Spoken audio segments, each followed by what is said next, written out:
네, 기업 소개팅 오늘은 건설 섹터 커버하시는 김선미 연구원을 만났습니다.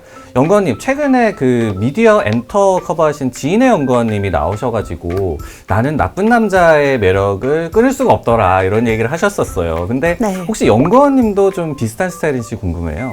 사실 저도 이제 나쁜 남자를 경험을 해봤고 주변에 이제 그런 경험을 해본 친구들의 얘기를 들어보면 결국에는 시간이 지나면 나를 좋아해주는 착한 남자가 가장 좋다라는 결론을 내리게 되죠. 최근에 또 이런 소개팅 시장에서도 착한 남자 모범생 아니면 뭐 너드남이다 요런 또 대세가 되고 있는 게 아닐까라는 생각이 들어요. 네, 제가 보기에는 외향은 아니신 것 같은데 혹시 너드남이실까요? 아, 저는 사실은 외향은 날라리의 모습과 속은 모범생 착한 남자입니다. 와우. 뭐 이렇게 말씀드리겠고요. 오늘 이런 얘기를 또 드리는 이유가 오늘 저희가 소개해드릴 그 기업도 사실은 좀 너드남, 모범생의 이미지를 갖고 있는 그런 기업이라면서요. 네, 맞습니다. 제가 오늘 소개해드릴 기업은 현대건설인데요. 현대건설이 대표 그 종합건설사로서 좀 모범적인, 좀 너드남적인 매력을 가진 건설주라고 보실 수 있겠습니다. 네, 오늘 건설 섹터와 소개팅을 해볼 텐데요. 나쁜 남자, 이제는 너드남 시대다라는 주제로 현대건설편 시작하도록 하겠습니다. 네, 저희가 또 건설사는 처음으로 좀 소개를 해드리다 보니까 사업 구조도 좀 다른 점도 있을 것 같고 일단 기본적인 이 종합건설사 현대건설의 소개부터 좀 부탁드릴 수 있을까요? 네, 그 현대건설은 사업 분야로 먼저 설명을 드리면 사업 분야가 크게 세 가지로 구분이 될 수 있습니다. 건축과 주택으로 나눌 수 있고 인프라 환경, 그러니까 토목공사를 보시면 되겠고요. 그다음 플랜트 전력이라고 해서 이제 일반적인 플랜트 그 사업이라고 보시면 되는데 각각 좀 쉽게 설명을 드리면 건축 주택 같은 경우에는 아파트, 그러니까 힐스테이트나 DH가 이제 현대건설의 브랜드가 되겠고요. 네. 그다음에 뭐 오피스나 복합상업시설 아니면 지식산업센터 같은 것들을 짓는 것이 이제 건축사업 부분에 해당하는 것이고요. 그다음 인프라 환경 부분은 이제 토목공사이기 때문에 대표적으로 고속도로나 항만 아니면 전철 같은 것들이 포함이 됩니다. 마지막으로 플랜트 전력은 크게 이제 화공 플랜트랑 발전 플랜트로 나눌 수가 있는데 이제 화공 플랜트는 정유나 석유화학 제품을 생산하는 그 제조 공장이고요. 그다음에 발전 플랜트는 원전, 풍력 아니면 화력 발전소 등을 짓는 그 플랜트라고 보시면 되겠습니다. 저희가 이렇게 소개를 듣다 보니까 건설사라고 해서 꼭 뭐 집을 짓는 것만이 있는 것이 아니라 뭐 해외에서 플랜트 사업도 하고 이런 점을 알 수가 있는데 그러면 이 회사의 어떤 뭐 매출 비중이라든지 아니면 이런 것들을 좀 따져봤을 때는 사업별로 좀 비율이 어떤가요? 네, 이 사업 부분의 비율을 보시면 우선은 가장 큰 사업 부분은 사실 최근에 이제 예상을 하시다시피 건축과 주택 부분이 가장 큽니다. 네. 매출적으로 봤을 때는 건축 주택 비중이 56%나 차지를 하고요. 그다음에 플랜트 부분이 25%, 그리고 인프라 환경이 12%를 차지를 하는 사업인데 사실 저희가 건설사를 파악을 할 때 그 건설업의 기초 체력을 좀 보시려면 신규 수주의 규모로 이제 그 사업부의 비중을 보시는 게 조금 더 적합할 거라고 보고 있는데요. 사업 부분으로 봤을 때는 건축 주택이 최근에 이제 업황이 좋았던 것들을 반영을 하면서 신규 수주 비중이 거의 90%에 달할 정도로 가장 크고 그 다음으로는 이제 플랜트 전력은 4%밖에 좀 안 됩니다. 해외 부분이 아무래도 좀 부진했었던 부분이 영향을 준 것으로 보이고요. 사업별로 좀 따져봤는데 그러면은 어느 사업이 제일 돈이 되는지도 좀 궁금한 것 같아요. 뭐 마진의 추이랄까요? 이런 부분도 좀 살펴본다면 어떨까요? 네, 우선 마진의 추이로 봤을 때에는 단연 주택과 건축 부분이 가장 좋습니다. 네. 그 차트에서 보시는 것처럼 건축과 주택 부분은 저희는 이제 수익성을 GP 마진, 그러니까 매출총 이익률로 많이 표현을 하는데 이 매출총 이익률이 보시는 것처럼 10% 이상, 거의 20%에 육박할 정도로 굉장히 높은 수준을 계속 유지를 하고 있는 게 이제 건축 주택 부분이고요. 그다음에 플랜트랑 인프라 환경은 사실 매출 쪽에서는 비중을 어느 정도 차지를 하지만 매출 총이익률이 좀 낮은 편이기 때문에 영업이익 단에서는 기여도가 좀 낮은 편이라고 보실 수 있겠습니다.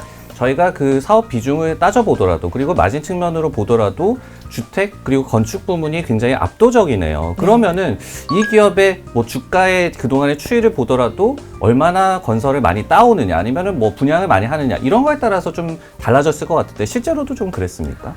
사실 여기선 반전이 있는데 이 현대건설 시가총액과 국제 유가를 한번 보시면 거의 동행하다시피 같이 움직입니다. 아, 유가와 오히려 뭐 주가가 같이 움직였다라고 보여지네요. 네, 결국에는 해외 쪽의 부분, 해외 부분이 이제 현대건설의 주가를 움직이는 주요 변수다라고 보시면 되겠는데요. 네. 이제 가장 큰 이유로 생각을 해보면 우선 해외 쪽에 이 현대건설의 사업 부분별 어떻게 여태까지 사업을 해야 하는지 그 비중을 한번 보시면은 아실 수 있을 것 같습니다.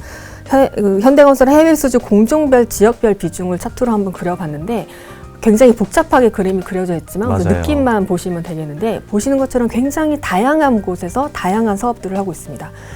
그 해외 쪽 사업에서도 다른 이제 GS건설이나 아니면 DLESC 같은 대형사 같은 경우에는 대부분 플랜트 쪽에 좀 비중이 높게 해외 사업을 하고 있는 반면에 현대건설은 이 모범생이라는 표현을 쓸 수 있을 정도로 건축과 주택 그리고 플랜트, 토목 모든 전 사업부에서 다 해외 사업을 진행을 하고 있고요. 각각의 사업부 내에서도 또 굉장히 세부적인 공정들도 또 너무나 많이 다양하게 이제 분산이 되어 있는 상황이기 때문에 결과적으로는 전 부분에 다 이제 사업 환경이 좋아야지만 수주를 잘 따올 수 있다라고 보시면 되겠습니다.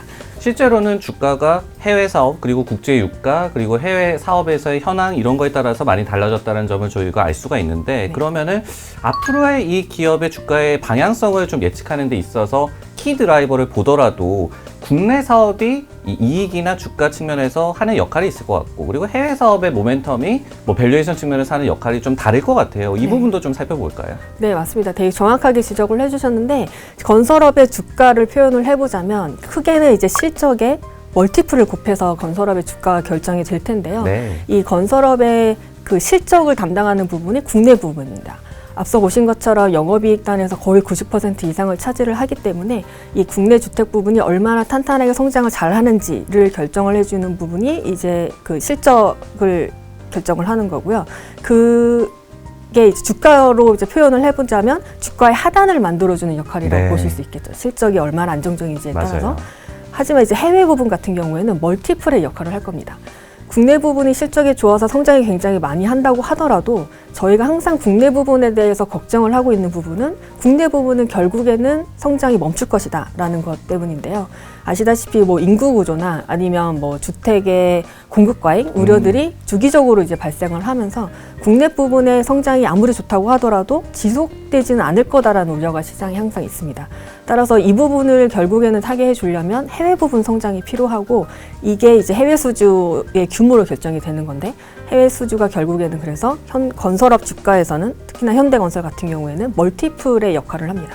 해외 수주가 늘어날 때 밸류에이션이 올라가면서 주가가 상승을 하는 거기 때문에 이 현대건설 주가로 표현을 해보자면 실적 국내 부분은 이제 하단을 만들어주는 네. 베이스 역할을 해외 수주는 성장성을 만들어주는 상단 역할을 한다고 보실 수 있겠습니다. 국내 사업 같은 경우는 또 뭐 부동산 정책 이런 거가 변하는 거에 따라서도 업황이 휙휙 바뀌고 그리고 이런 부분을 건설사 입장에서 뭐 어떻게 할 수 있는 부분이 아니니까 네. 뭐 주가의 하단을 지지해주는 역할 정도로 생각을 좀 하면 될 것 같네요. 그러면은 이제 뭐 하이라이트라고 볼 수가 있을 것 같은데 현대건설이 이런 모범생 너드남의 매력을 갖고 있다라고 저희가 비유를 한 그 이유가 있을 거 아니에요. 자세하게 네. 좀 알아볼까요? 네, 이제 너드남이라고 표현을 한 이유는 이제 모범적으로 현대건설은 다른 건설사랑 다르게 전 사업 부분에 고르게 다 참여를 하고 있다라는 건데요. 사실 이제 유가 좀 하락을 하고 해외 쪽의 수익성이 많이 하락을 하면서 다른 건설사들은 해외 사업부를 줄이고 있지만 현대건설은 계속해서 유지를 하면서 키워나가고 있는 상황입니다. 그래서 이제 전 사업부를 잘 하게 되는 이제 모범적인 그 사업을 가지고 있는 네. 구조를 가지고 있는 상황인데 그리고 또 뚝심 있게 한 곳을 계속해서 좀 그쵸. 밀어붙이고 있고요. 네, 그래서 이제 잘 커나가고 있지만 그래도 어쨌든 모범생은 좀 매력이 없잖아요. 근데 이런 매력이 좀 부각이 되려면 어떤 때냐? 위기가 있을 때 사실 모범생이 가장 네. 좋습니다. 안정적이고 의지할 수 있고 이런 맞아요. 부분에서 이제 모범생의 매력이 커지게 되는데 사실 저는 지금이 그런 위기의 시기라고 생각을 하고 있습니다. 국내 부분 실적 너무 좋고 분양도 너무 좋지만 사실 성장성에 대해서는 다들 좀 우려가 있는 상황이고요. 해외 쪽은 유가는 굉장히 급등을 했지만 코로나로 인해서 실질적으로 발주가 본격적으로 진행이 되고 있는 상황은 아니기 때문에 해외 쪽에서도 수주가 좀 더디다고 하면 결국에는 이제 수주의 공백기가 올 수밖에 없는 상황입니다. 그래서 이제 건설업의 위기라고 볼 수 있는데 이때 이제 현대건설은 여태까지 갖춰놓은 체력을 기반으로 다시 한번 이제 모범생의 모습을 보이는데 바로 이제 신사업의 진출을 굉장히 적극적으로 한다라는 겁니다. 최근에 주택 부분으로 인해서 건설사들의 현금 흐름이 굉장히 좋아졌는데 보시는 것처럼 현대건설의 그 순현금 규모도 굉장히 빠르게 커지고 있는 상황이거든요. 그래서 이거를 활용해서 투자를 굉장히 최근에 많이 늘렸고요. 대표적으로 국내 쪽에 개발 사업을 많이 추진을 하고 있습니다. 저희가 국내 주택 사업은 분양으로 봤을 때는 사실 한계가 있다라고 보지만 성장성이 좀 떨어진다는 얘기를 드렸잖아요. 그렇죠. 그래서 주택은 좀 한계가 있지만 사실 주택은 한계가 있다라고 인정을 해야겠지만 부동산은 아직도 충분히 성장할 수 있는 여력이 있는 영역이거든요. 근데 이 부동산에 진출을 하느냐가 굉장히 중요할 텐데 현대건설은 이 풍부한 현금을 가지고 다양한 개발 사업에 직접 투자를 하면서 참여를 하고 있기 때문에 실질적으로 개발 사업의 비중이 좀 올라가면서 부동산에 실질적으로 진출을 했다라고 보실 수 있습니다. 그래서 지금과 같은 조금 수주 공백기를 앞두고 있는 상황에서는 현대건설과 같은 모범생이 좀 부각이 될 수 있지 않을까라고 생각을 하고 있습니다. 네, 위기 상황에 더 강할 것으로 기대되는 현대건설. 오늘 건설 섹터와 소개팅을 해봤는데요. 오늘 첫 소개팅 좀 어떠셨어요? 네, 오랜만에 하는 소개팅이라 굉장히 떨렸는데 네, 재밌네요.